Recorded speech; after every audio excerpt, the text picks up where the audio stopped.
Halo, selamat pagi semua teman-teman. Jumpa lagi dengan suara saya, Majulan Sukadi di akun YouTube Kelas Sabtu. Kanal ini tempat saya berbagi cerita positif dan hal-hal baik berkaitan hidup yang layak untuk diceritakan. Hari ini saya ingin berbagi cerita berkaitan seseorang yang tidak pandai menjaga sesuatu yang penting untuk hidupnya. Jujur dalam cerita ini rupanya saya agak sedikit tertegun ya. Suara saya agak sedikit berat. Tetapi oke lah, saya akan ceritakan. Memang ini uh, rupanya kita memang harus waspada dalam perjalanan kehidupan kita. Ceritanya saya akan mulai dari salah satu quote atau kutipan Dhammapada dalam bahasa saya. Ini kutipan ini merasuk dalam diri saya karena memang dalam waktu lalu saya ada sebuah kegiatan kita membacakan syair Dhammapada dalam satu hari. Ada salah satu syair yang sangat melekat dalam pikiran saya. Buktinya ini sudah 2 minggu lebih dari acara itu, syair itu teringat di kepala saya dan meraung seperti ya berkibar-kibar. Saya ingin membahasnya. Kutipannya seperti ini, quote-nya seperti ini. Mereka yang tidak menjalankan kehidupan suci serta tidak mengumpulkan bekal kekayaan selagi masih muda, mereka akan merana seperti bango tua yang berdiam di kolam yang tidak ada ikannya. Itu kutipan Dhammapada pertama yang menempel jelas di kepala saya. Yang kedua, kutipannya ini serupa. Mereka yang tidak menjalankan kehidupan suci serta tidak mengumpulkan bekal kekayaan selagi muda akan terbaring lusuh seperti busur anak panah yang rusak yang menyesali masa lampaunya. Teman-teman, quote ini jika saya eksplorasi secara pribadi berdasarkan pengetahuan yang saya miliki hari ini. Mungkin kita tidak boleh menyia-nyiakan waktu dalam kehidupan kita. Ada satu momen ketika saya mengajar di kampus, di kelas saya berbagi topik berkaitan cerita kapan waktu terbaik kita untuk bekerja.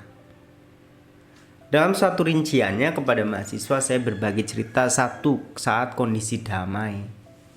Tidak ada peperangan, tidak ada permusuhan di sana. Kondisi damai, negara aman, damai. Kedua, saat kondisi masih muda. Ini sangat relate dengan quote ini. Kondisi muda. Ketiga, saat kondisi kita sehat. Keempat, tidak dalam kondisi bencana.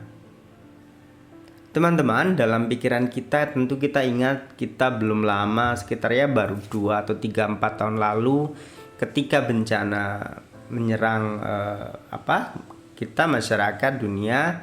Banyak sekali hal-hal yang memang kita mungkin tunda. Tetapi hari ini semuanya sudah baik. Kita kembali lagi ke aktivitas normal dan kita bergerak berdasarkan tujuan atau arah kita. Kembali ke quote awal sebagai pengantar awal tentang jangan sia-siakan waktu. Saya ingin kutip bagian 2 ya, karena memang dalam pola bermasyarakat Buddhis ada seseorang yang hidup dia selibat tinggal di wihara, dan ada orang yang hidup di masyarakat sebagai bagian komoditas dari masyarakat. Bukan komoditas, community, bagian dari community.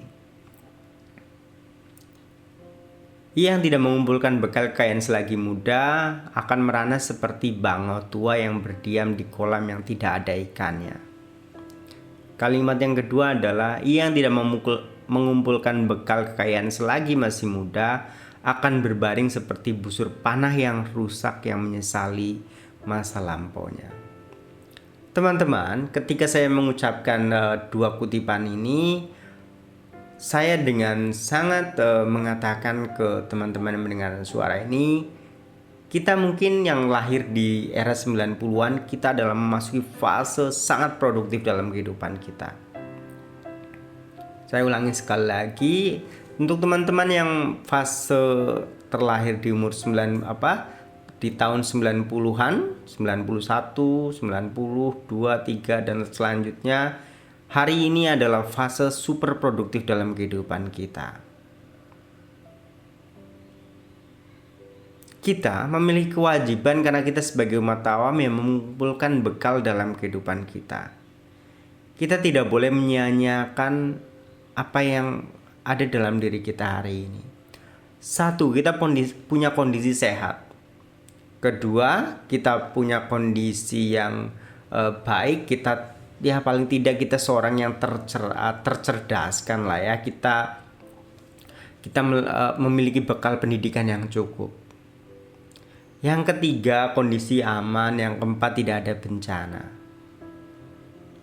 Jadi jika ada teman-teman yang merasa malas-malasan dalam kesehariannya, mungkin perlu membaca quote ini dalam-dalam.